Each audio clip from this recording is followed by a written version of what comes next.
Wednesday evening, social media friends. To all of you who are huddled inside your warm home, I hope that is the case. At least I am, but as you can tell, I'm donning sweaters and multiple layers. Unfortunately, this time of the year, we're right here in the middle of January 2025, people.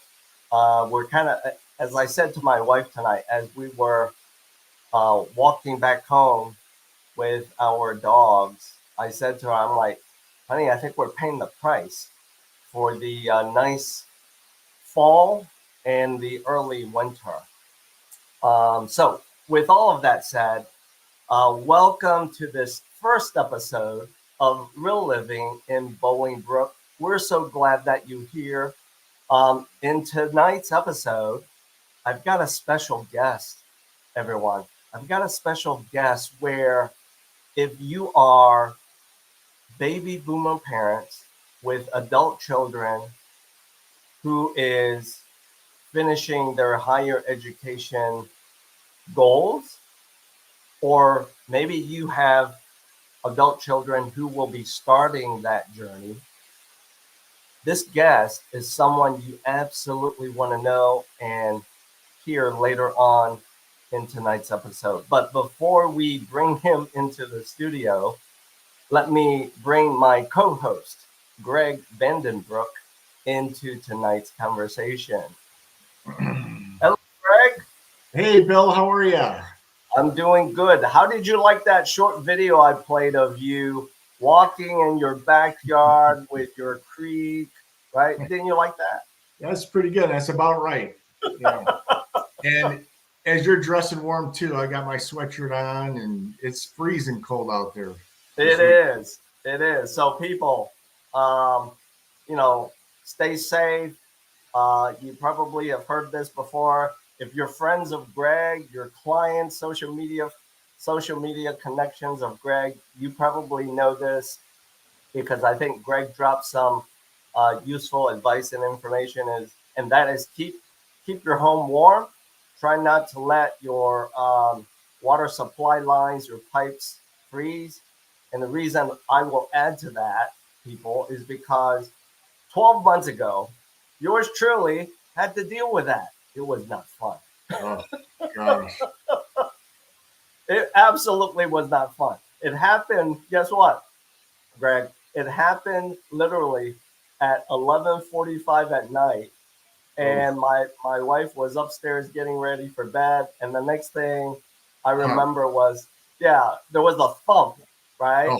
There was a thump. And then she yelled down, was like, did you hear that? As I was going to go upstairs as well. And I'm like, yeah. And immediately I had a gut feeling like, oh no, I think something happened. So I told her, I said, you don't have the water running, right?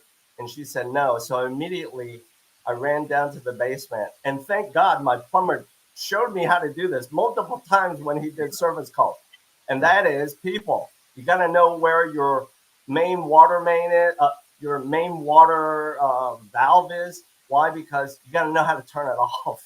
Yeah. So that's our home maintenance advice that we're going to drop in front of you tonight.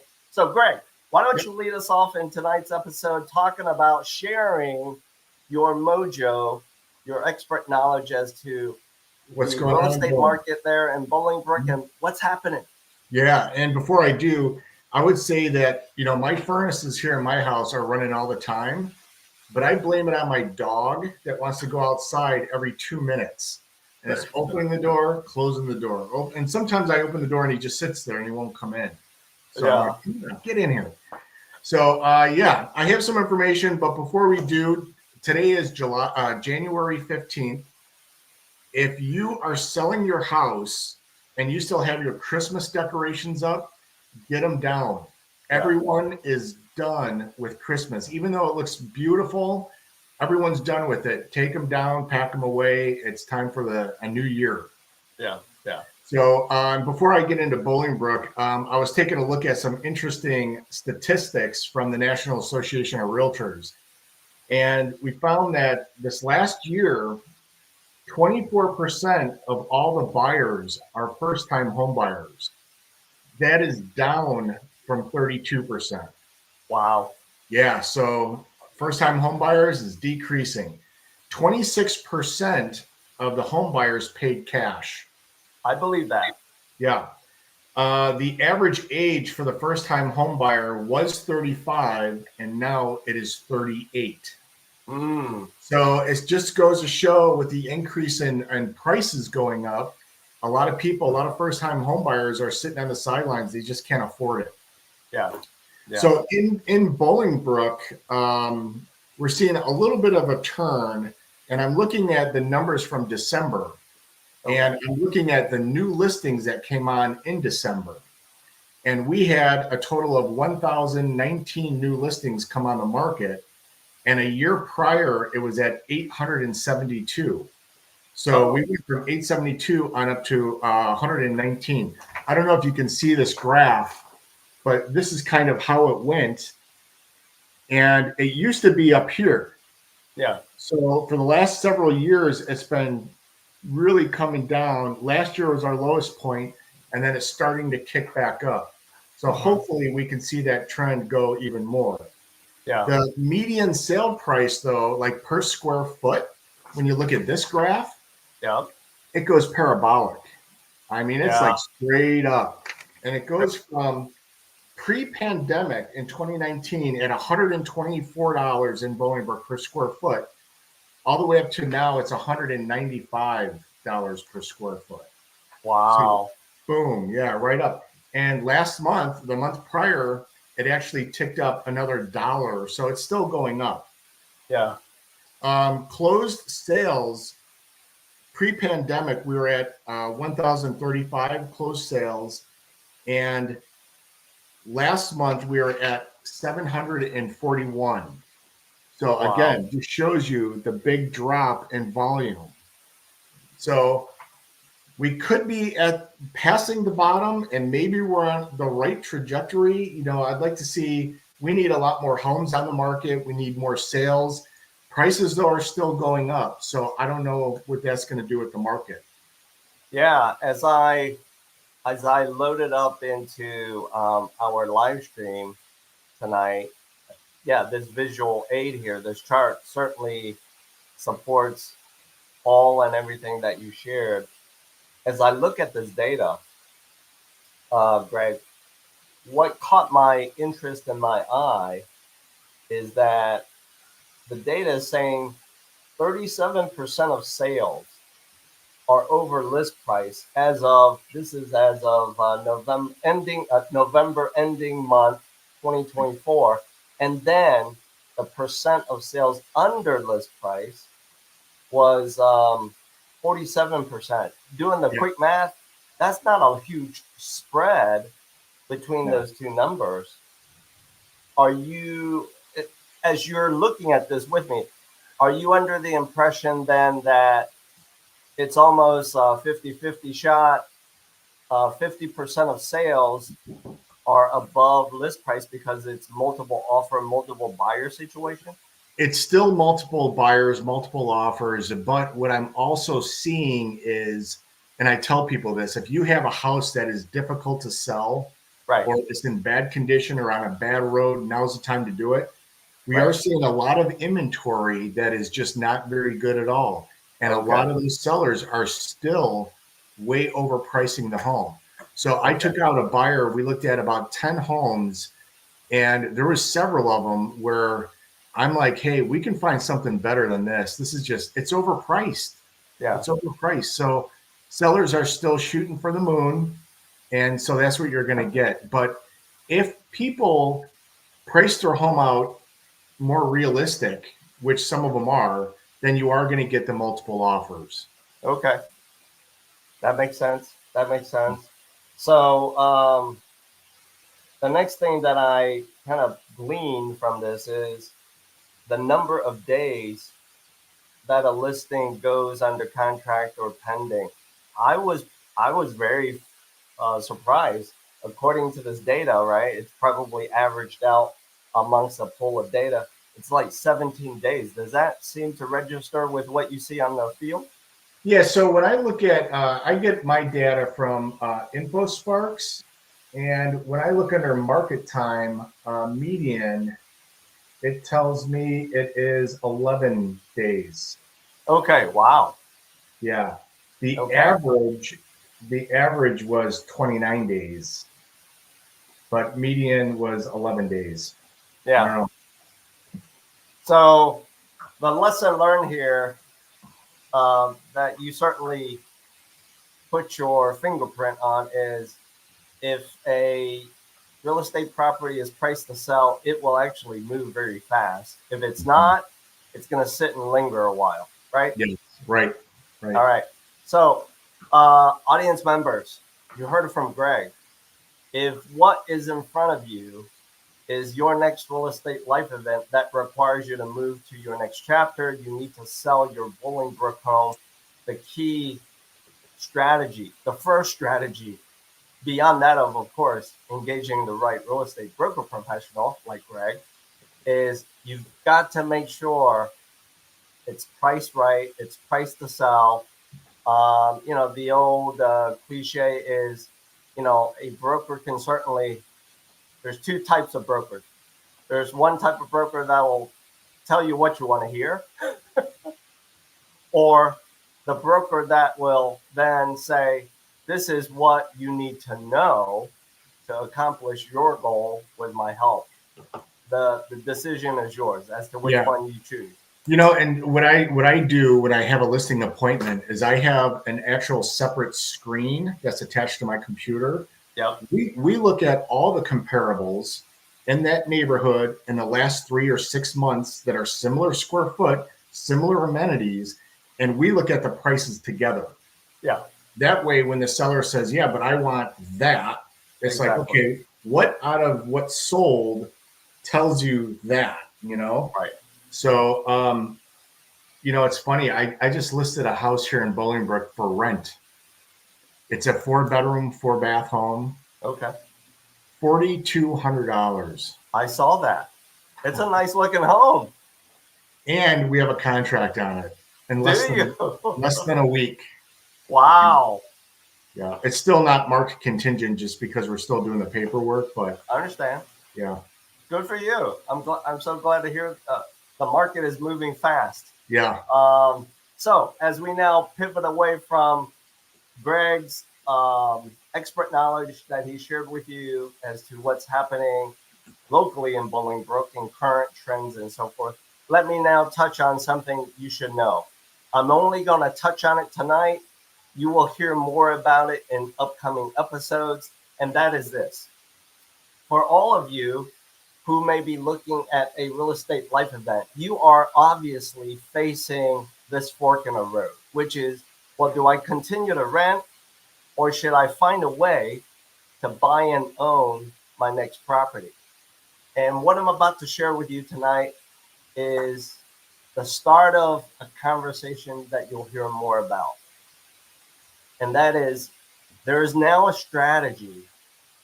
The organization that supports me has implemented this strategy, and it's now a solution for many of you out there. And that is, there is a rent to own strategy. So for those of you who may not yet be completely ready to buy, but you will buy and have to within, let's say, a time frame of 5 years or less, you might want to lean in and watch us in upcoming episodes because I will drop more data and the how, who benefits, and the why behind this rent to own program. We call it, by the way, Home Buyer Ally. So for tonight, that's all that I'm going to share with you about it. Let's now move the conversation to the next thing. People, the next thing that it can be a big obstacle for many people who you know, many people who you love, and that is the cost of earning that degree, the cost of higher education for, unfortunately, a fraction of young adults. as they are about to earn that degree, or they have already earned it, they do find themselves looking at this mound or mountain of student loan debt. And for that reason, it's my pleasure to share with you a relationship that I have as a guest in tonight's episode. Um, for those of you who are baby boomer parents with adult children who are wrapping up their degree, and they may be staring at this mound. For those of you who have adult children who are about to start that journey of earning that degree, this guest is someone that you want to know. So let's bring him into tonight's conversation. I want to welcome my friend, subject matter expert, Zachery Gries. Let's bring him in. Thank Hello, you. Hey, Greg. Hey, William. Hey, how are you, Zach? Good. How are you both? Good. We're good. We're warm, bundled up, as you are, I'm sure. I heard the bundle conversation, and I'm there with you. Yeah.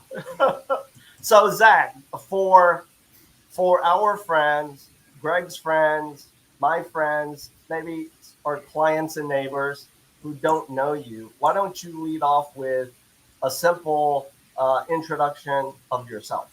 You got it. You got it. So I started working at a college over 10 years ago, slightly over 10 years ago. And I worked my way through a few different positions, ending as a financial aid director. And so my visibility on the financial aid journey at that time was very centered on students who were actively enrolled or students who maybe were just about to enroll. And so I had kind of a narrow view of this financial aid life cycle. And in 2022, I joined an organization that focuses on educating on the fringes of what I was used to working in, which was the student life cycle while they're in front of us, to planning ahead and planning once you finish a degree. And so now I focus on educating from everything before a student might go to college, saving for college, what kind of savings vehicles are available. And we also help substantially with educational loan debt and paying that off in the wisest way possible, given your situation and given the tools that are available to help. So that's been my journey, and I'm getting ready to start year number 11 here soon, which is very surprising. Time flies for you. Yes. So Zach, would you agree, as I kind of set the tone, student loan debt is and can be a big obstacle for many young adults, or maybe adults in general that are going back to school, right? Very much so. Completely agree. Yeah. And do you find that some to many of them kind of struggle with, okay, I'm about to earn that degree, cap and gown, or I've just earned it. They have started employment with, their new world, and they're looking at this mound or mountain of student loan debt, and they're like, I don't know where to start to chip away at that, right? Yes. I see a great deal of uncertainty. I feel like I've always seen the uncertainty on how do I get started. What makes the current time so much more heavy, I think, for some borrowers is that in the past 2 to 3 years, we have had very many changes in the student loan management world. So when I graduated, I had a very steady course. I graduated, I entered a repayment plan, I paid the debt off, and that was my journey. We've had a COVID pandemic where student loan payments were paused. Yeah. We've had the announcement of a one-time debt forgiveness provision, which then got canceled after millions of applicants applied for it. We've had the announcement of a special borrower-friendly repayment plan, which made the numbers look really great for a period of time, which is now hung up in the court systems. And I think what's particularly tough is borrowers who are just starting certainly have a tough time getting started. But borrowers who've been on repayment have also been feeling, I think, the burden of What maybe visually for me comes to mind would be like a pinball machine. So I think for most student loan borrowers, the journey over the past half decade has been less than smooth, and so I see both of those angles. Yeah. And given your journey, given what you're doing now, you are a resource available to all of them to help them with coming up with a plan, um, executing their plan, but they have to commit to it, right? Yes, As to how they can tackle this mound or mountain of student loan debt. very much. Okay. Um, are you available to your audience for consultations both in person, virtually? Can you talk to us about that? Yeah, I'd love to help in any way possible. I'm the most active on LinkedIn, and so I would love to help borrowers if they feel that they don't have a resource. The company I work for is hired by organizations to provide this as an employee benefit. Benefit, And I right. think that's a great value. I think of myself when I was that age just starting, and if I had a resource, I think that would have been an incredible gift to be able to manage this within the broader um, the broader world of 401ks, which were new to me at the time, health insurance premiums, copays, all of those words when you're just graduating college are new. And so I think having somebody to help navigate that would be really valuable. So that's the company that I work for. I try to post a lot of helpful information on LinkedIn, which is thereby free. And certainly if people have questions, listeners have questions, I want to help because it is a messy world and hopefully it will smooth out a little bit here, but we don't know. Yeah, we don't know. No crystal ball. We'll certainly know a little bit more after next Monday Yes.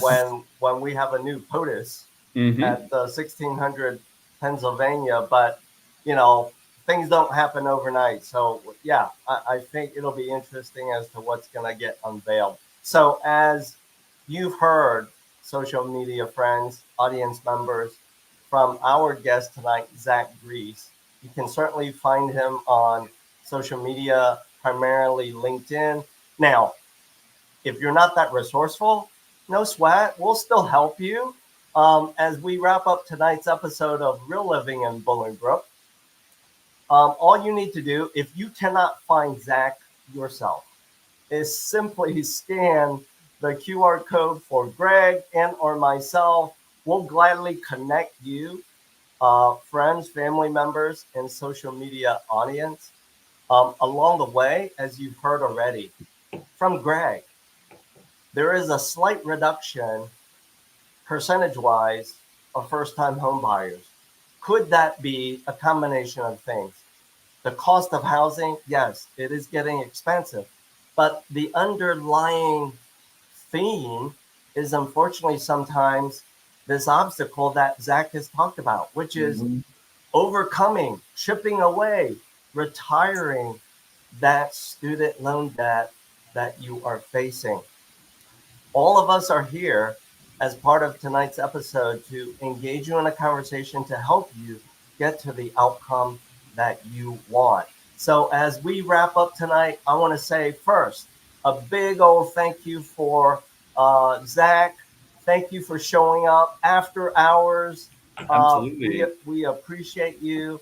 And also to my co-host, Greg, on a warm evening inside the house, but a chilly one outside. More or less traffic. So as we finish out tonight's episode, I want to wish all of you, because we'll see you soon, 4 weeks out. We'll see you in the next episode. But for tonight, we want to wish you a great jump start to your 2025. And at this point, I'm going to ask my music posse to play us out. Here we go.